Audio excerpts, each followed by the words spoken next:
When a man was found attacked inside a home, the case quickly was deemed a homicide.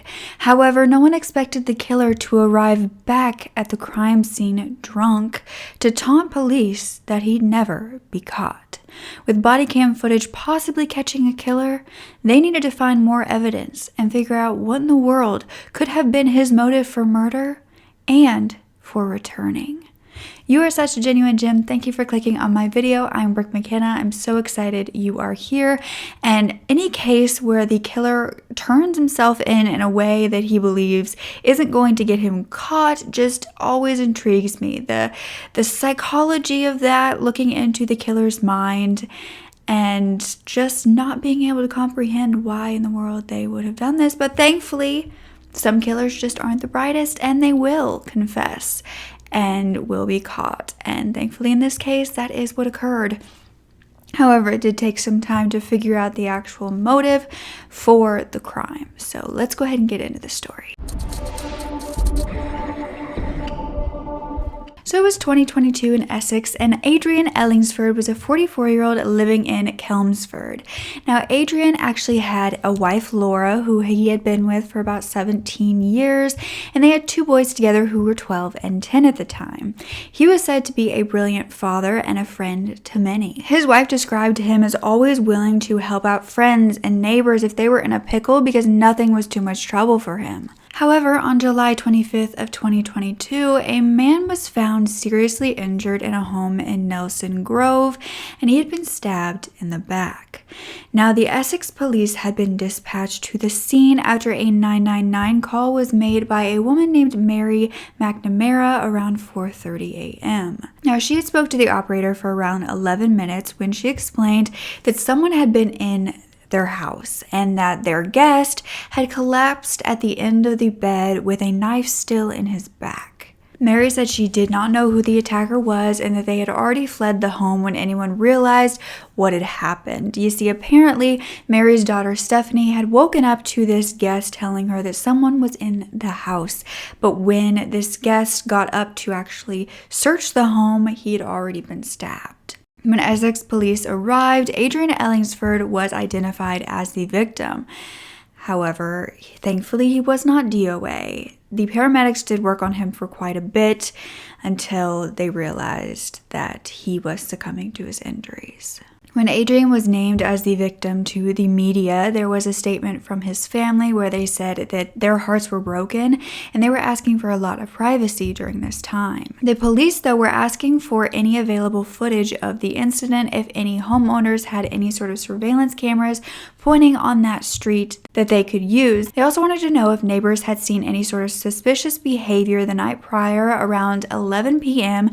to 4:30 that morning. Now, the home where Adrian was found and where the crime scene was not Adrian's home. You see, Adrian was found inside the home of a woman named Stephanie Bream, where her mother, Mary McNamara, also lived. And it was unclear at this point how Adrian was connected to these women, why he was there, or who had murdered him. The Essex and Kent Serious Crime Directorate led the investigation into his death, and Detective Chief Inspector Louis Metcalf said that the moment that this was declared a murder investigation, they began to gather CCTV footage, statements, and any evidence. They were going door to door asking neighbors what they had seen. He said that this was a senseless attack that left two children without a father. It was also a huge shock to this small community, and the residents of Nelson Grove had to be put to ease by the police, who did increase the police presence around the area. However, it almost seemed as though this community was becoming more unhinged. You see, while police were trying to collect evidence from this home where Adrian was found, they were forced to make an arrest of another citizen in the area not long after they arrived. It was 7:40 a.m. when they noticed a man snooping nearby, and they had already cordoned off the area. However, the news had not broke about what had occurred or that there had been a murder. And this is when a man approached the officer who was guarding the scene, and he was said to be holding a bottle of brandy and appeared to be heavily intoxicated. And he allegedly began to indicate that he knew what happened, even though no one in the area even knew what occurred and why the police were there. However, this man quickly turned confrontational and was arrested for the altercation with the officer. He was arrested on suspicion of being drunk and disorderly, though at this point the Essex police didn't realize that they had caught a killer. It wasn't until the body cam footage from this officer was released a few days later that they realized that the man knew far more about the murder than a random citizen happening upon a crime scene would. Now, he was never released during this time, thankfully, and at this point on July 28th of 2022, he was officially charged with Adrian's murder. Adrian's killer turned out to be 25-year-old Marek Hecko, and he was from Slovakia and he had come to the UK 3 years prior in 2019.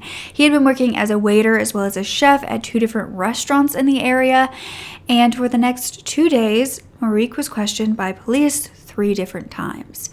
Every time, he exercised his right to silence. After spilling his guts to the police officer on the scene, he had finally sobered up and shut his mouth. But the body cam footage was damning evidence, and so the trial began on February 13th of 2023, very recently, at the Chelmsford Crown Court. Now, Marek Hecko was pleading not guilty, but body cam footage from the crime scene from the officer was shown to the jury at this point, and it has actually also been released to the public, so I'm going to be able to show it to you. But this showed Marek Hecko walking up, slurring and swaying, and he explained that he knew what happened and that he could help police. He said he even knew the people involved. Now, the officer can be heard trying to get more information out of this man, trying to get his name, and just trying to continue the conversation and letting Marek drunkenly explain himself and continue to just spill the truth. Who are you looking for? I'm looking for a I can help her. What's going on? Uniform on nights? Yeah, I can help her. What's going on? Yeah. No, I know what happened. I know the people they involved. So. Go again. Yeah. But we need to dig deep, you know. Thank you. What's your name? I'm not gonna tell you my name. I don't give a because I know what happened, and you need me to know, figure it out what happened. If you don't have me, you don't know what happened. I just know that some guy come here, yeah, and then he up some guy. I don't know what happened. Right. I don't know what happened. He just got. You're gonna think about me, but it's not gonna be me because there's no proof. So you think something's happened to a male in this address? No, I know what happened. What happened then? Tell me what happened. This city is mine. I'm not gonna This tell you city's what yours, happened. is it? Yeah, this city is mine. But this is when Marek began to swing the near empty bottle of brandy that he had. He was swearing at the officers, and that is what resulted in his arrest. Can you get in the van, please? You've been arrested, okay? I've been arrested, yes. So send me the We're law. trying not. Okay, we're trying not to manhandle you, but we need you to get in the van. Now, this came after a man named Damien Bindall had admitted to quadruple murder on body cam footage only 10 months earlier. This was in Derbyshire, which was 3 hours away from Chelmsford, and it appeared as though this sort of confession on body cam footage from these killers was becoming more and more common. Right, do you just want to undo your coat? Have you armed yourself? Yeah. You have? Have you stabbed yourself, mate? I can see blood on your hands. Yeah.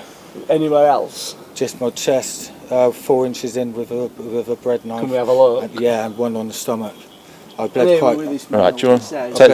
Yeah. Can we go down? No, just stay there. I just don't want to be in front of her. All right, just go around the corner. Just walking wounded at the minute. All right, stand here. Stay here. Right. So, we're told you. I know what's going to happen to you now, mate. Well, I know it's going to happen when you go to prison, obviously, again. Why? What have you done? Have you done something to anyone else? Yeah. What have you done? I've murdered 4 people. He's been calm and compliant, but he's got some stab wounds to his chest. They're not oozing blood, but he's saying that his family are inside and that he believes he has murdered them. Do you want to go? Are you alright for me to go in? Yeah. Damien, it's 07:47 hours.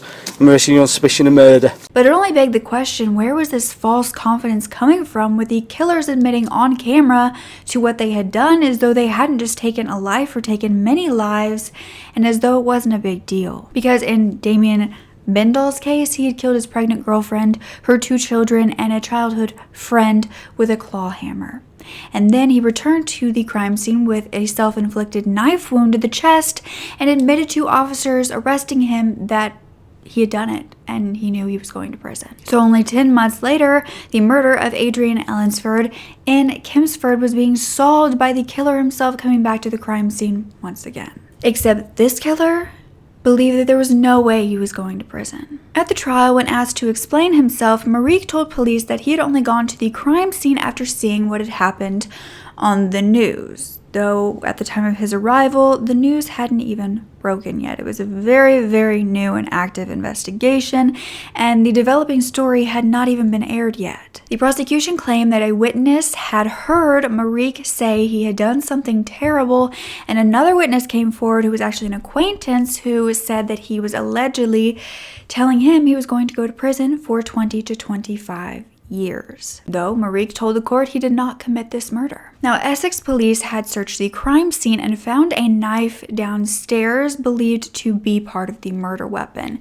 Now, when this was sent in for DNA testing, the suspects in custody's DNA was compared. And that is when they knew for certain that this man that was boasting about knowing what happened to the crime scene was being honest. He knew what occurred because he had committed the murder. His DNA was a match to the DNA on the knife handle. The rest of the knife was still in Adrian's bag. CCTV footage was obtained from the area, though it did not catch him around the residence. It did catch him going into a store and buying 2 bottles of brandy just before the murder had occurred. Now, these certain bottles were identified, and at the crime scene, police had found one of these bottles, or believed to be the same bottle, next to the home. And when it was brought in for testing, fingerprints were found.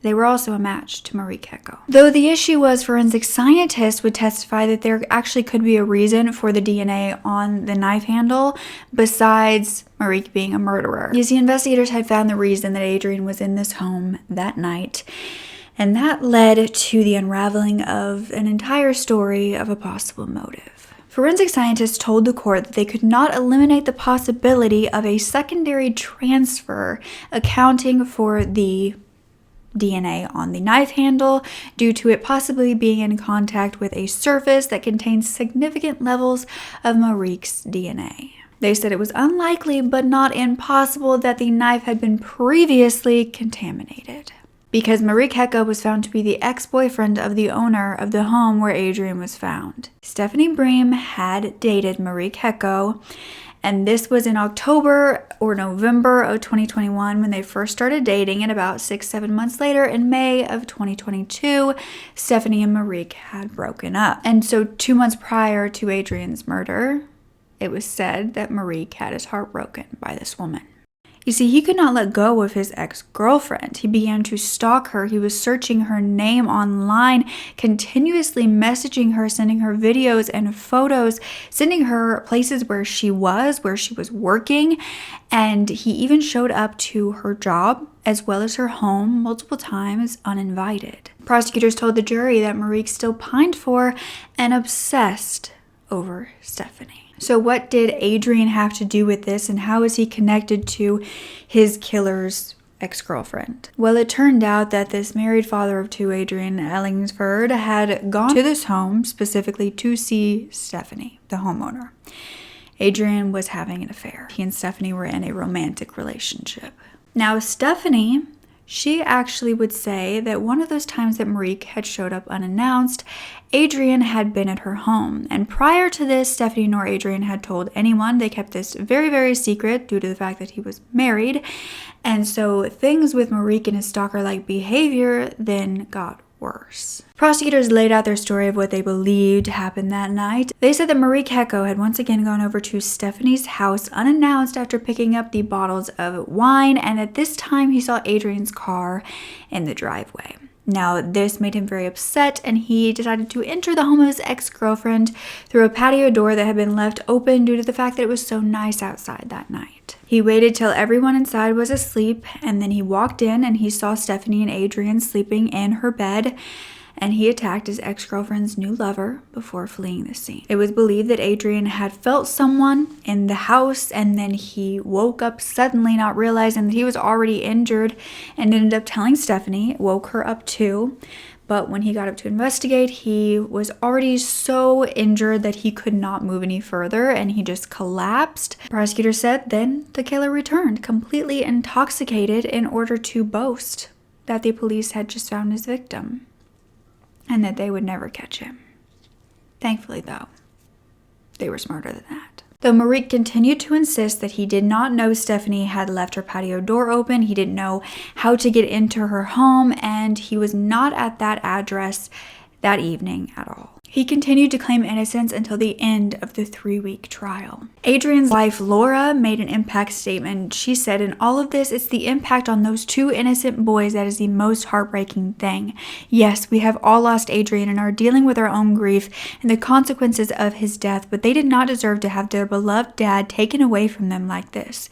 Having to tell them both that their beloved dad was never coming home was the most painful and heartbreaking thing that I have ever had to do.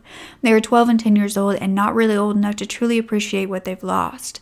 They will not have Adrian with them through the milestones in their lives. He will never be able to teach them to drive, buy them their first drink, to celebrate their academic achievements. He will never see them grow up into young men who will have partners and families of their own. No one will be able to replace their dad. Adrian, you will always be missed by us as your family, and you will always hold a special place in our hearts.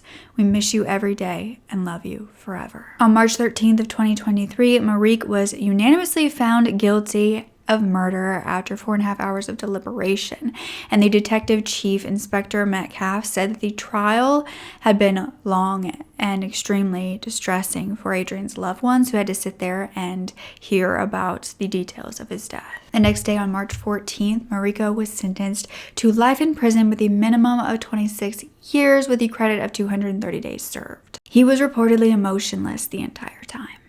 Hearing this case, I can't even explain the amount of respect that I have for Laura, Adrian's wife, for putting the loss of her boy's father ahead of her own possible anger that her husband was possibly allegedly cheating on her that night of his death. It's a truly wonderful thing that this woman could still have so much empathy for her husband and for her sons and want to still get justice for Adrian. Like I said, we don't know the full story on whether they were an open marriage, whether she knew about this, but it was a shock that he was murdered and in a place that was not his home, and that in itself must have just been so much to handle as a mother, on top of dealing with the fact that she now has to deal with her son's grief too and raise them on her own.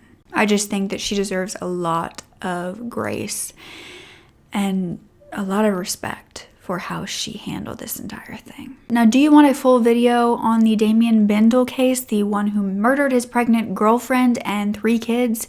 It's actually quite an infuriating story about the failings of probation officers and ignoring the warning signs, and I would love to share more with you about the victims and what led to his arrest and how this could have been prevented. I would love to go into that as well. I didn't know if it was right to put that story completely in with this one, so I just gave you a little synopsis, but it is, a lot like this one in the fact that the body cam footage caught his arrest, but he was much more aware that he was going to be going to prison, unlike Marek Hecko, who just truly believed he could get away with anything. And, you could say, well, Marek was drunk on the body cam footage. Maybe that's why he was so insistent he was never going to be caught.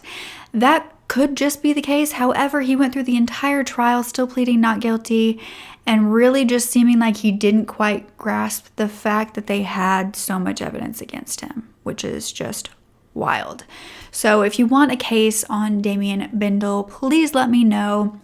Let me know if there are any other cases where killers have been caught on body cam footage or just outright confessed randomly, and that is what brought them to justice. This is just an absolutely wild one, but thankfully he did come and confess, and there really didn't have to be an investigation after that because they had the killer in custody from day one, from just a few hours after finding the body. It was quite an incredible case in that aspect, and so thankfully some killers aren't as smart as they believe they are. Not even close. But don't forget to speak up. Your voice is powerful enough, and I love you to absolute pieces. Okay. Bye.